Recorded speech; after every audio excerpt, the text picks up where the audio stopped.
नमस्कारम सद्गुरु। आपने नमक की गुड़िया बनने और समुद्र में डुबकी लगाने के बारे में बात की थी, लेकिन जब आप नमक की गुड़िया हों लेकिन अब तक आपने डुबकी नहीं लगाई है तो वो स्थिति कैसी होती है? क्या आप उस स्थिति को बता सकते हैं कि वो क्या होती है? क्या कोई रसोई से नमक से भरा हुआ एक चम्मच लाकर इनके मुंह में डाल सकता है? ये जान जाएंगे कि कैसा महसूस होता है।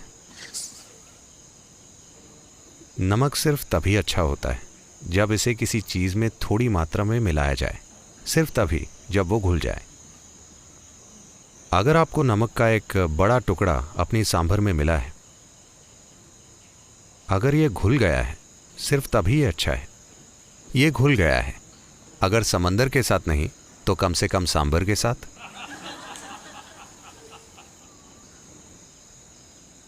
जब ये किसी चीज़ में घुल जाता है तो अच्छा होता है, अगर नमक का टुकड़ा बना रहता है तो ये बुरा है। तो जीवन भी वैसा महसूस होगा। अगर आप अलग थलग रहते हैं तो वैसा ही महसूस होगा। इस धरती पर ज्यादातर लोग do not know a moment of absolute ease. पूर्ण सहजता का एक पल नहीं जानते। आनंद को तो भूल ही जाइए, परमानंद भूल जाइए, किसी और चीज के बारे में भूल जाइए। वो ये भी नहीं जानते कि सहज होना क्या है। ये सबसे बुनियादी चीज है। बहुत से दूसरे जीव इसे जानते हैं। आप देखिए, अगर एक कुत्ते ने अच्छे से खा लिया है तो वो पूरी तरह से सहज होगा, लेकिन इंसान सहजता नहीं जानते। ज्यादातर लोग नहीं जानते कि सहजता क्या है, इसलिए उन्हें इतनी बीमारियां होती हैं।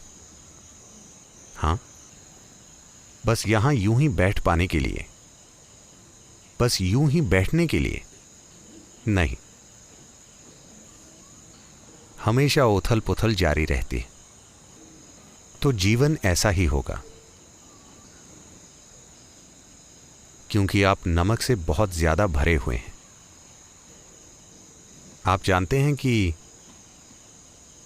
इन शब्दों का इस्तेमाल कई तरीकों से किया जाता है।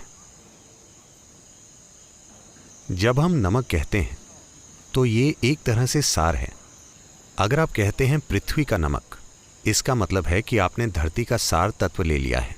तो जब हम कहते हैं आप एक नमक की गुड़िया हैं, या अगर आप वैसे बन जाते हैं तो ये सार है।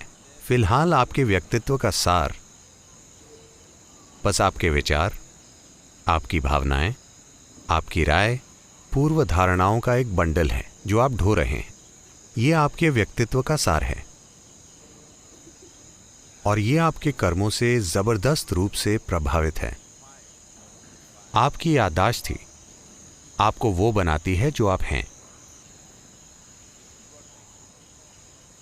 तो ये आपका नमक है।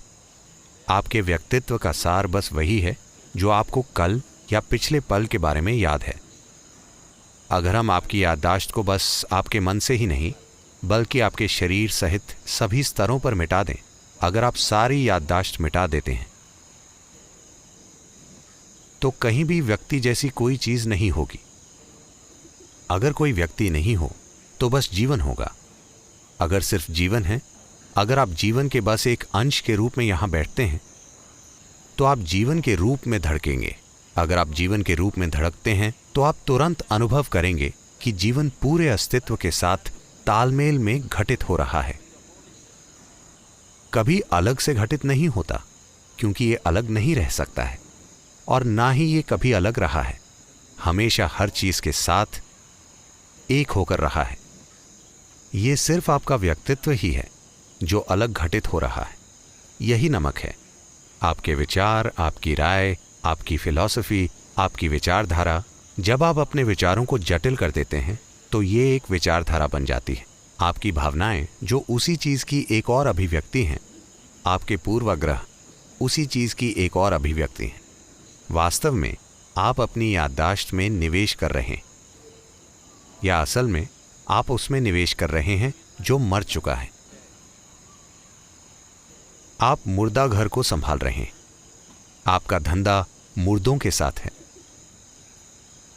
हर पल आपका जीवन उस बारे में है जो खत्म हो गया है। हर चीज जो आप हैं वो उस बारे में है जो पहले ही खत्म हो चुका है। तो चूंकि आप मुर्दा घर संभाल रहे हैं, तो आप एक खास उथल पुथल की स्थिति में रहेंगे।